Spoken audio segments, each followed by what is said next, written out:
Chapter 5, The Importance of Structure. Two quotes here.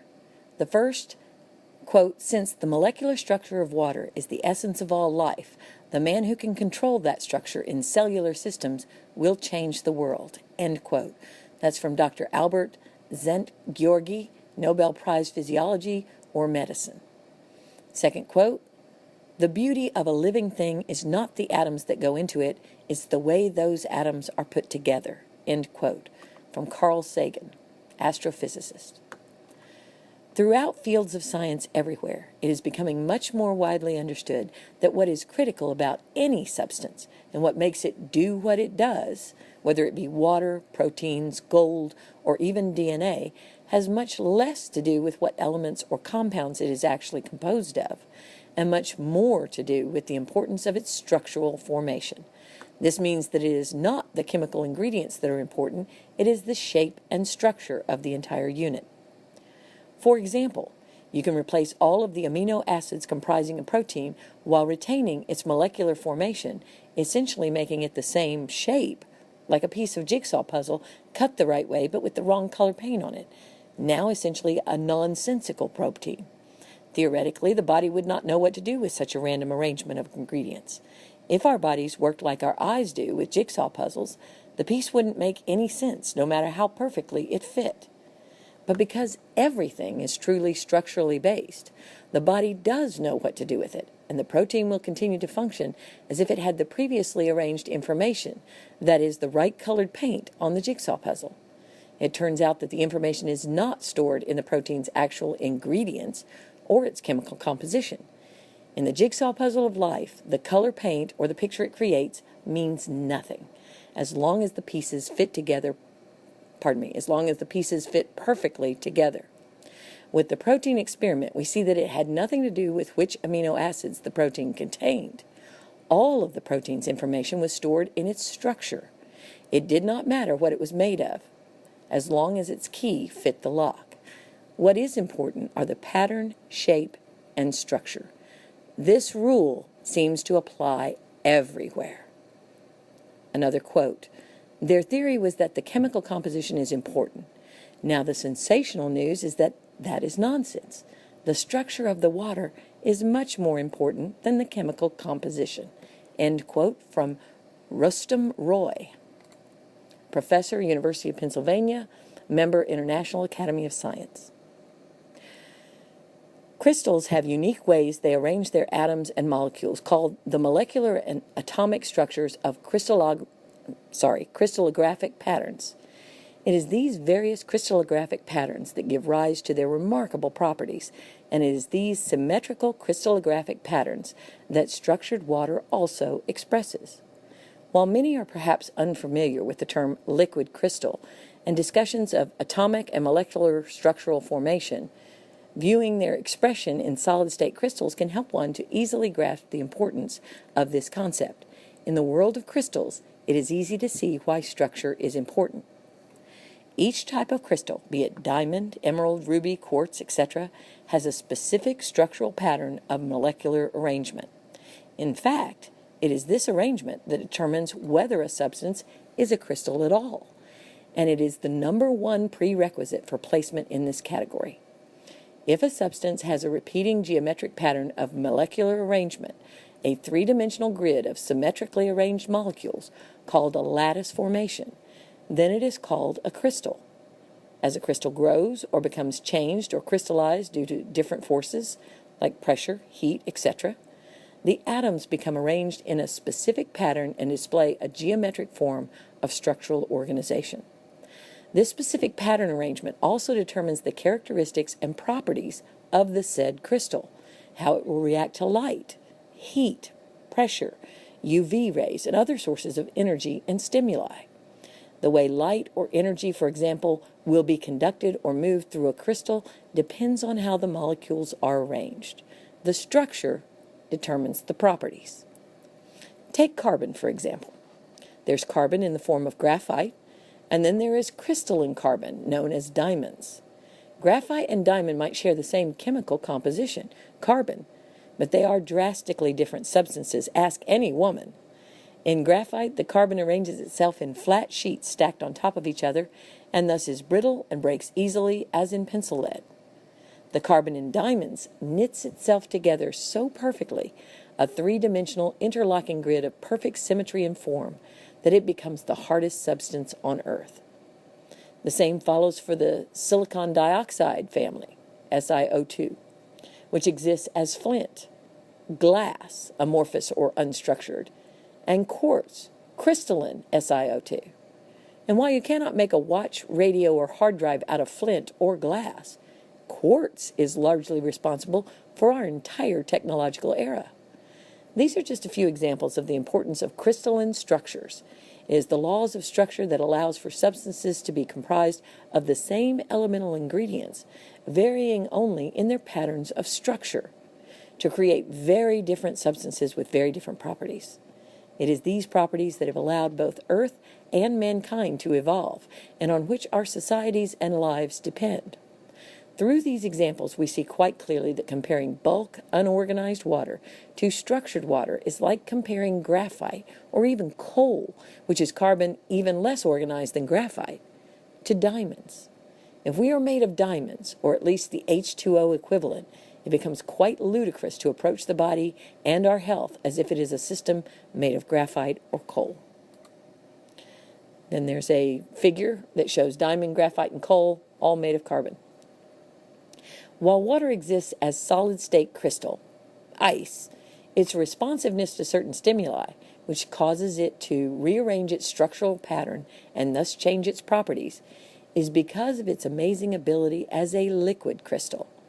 Water, with its molecular formations arranged in crystalline lattice formations, that is, geometric arrangements, goes by many names and is being marketed all over the world. This water is often called structured, hexagonal, organized, sacred, holy, hydrogenated, oxygenated, magnetized, alkaline, enhanced, clustered, or living water, etc. Liquid crystals are flexible and can repattern their arrangement nearly instantly with new information from stimuli, the characteristic responsible for the phenomenon witnessed in the Emoto and Korotkov photographic experiments. The molecules of liquid crystalline water remain mobile while moving together in their pattern of organization, much like a perfectly orchestrated school of fish. They can, and in the case of water often do, rearrange themselves in femtoseconds, which is 1/quadrillionth of a second, and picoseconds, 1/trillionth of a second, to form a new pattern of structural organization. Every time water rearranges itself, it is encoding new information in the structure while still remaining a highly intelligently organized and mobile school of molecular fish. This flexibility and mobility makes liquid crystals many more times responsive than solid-state crystals.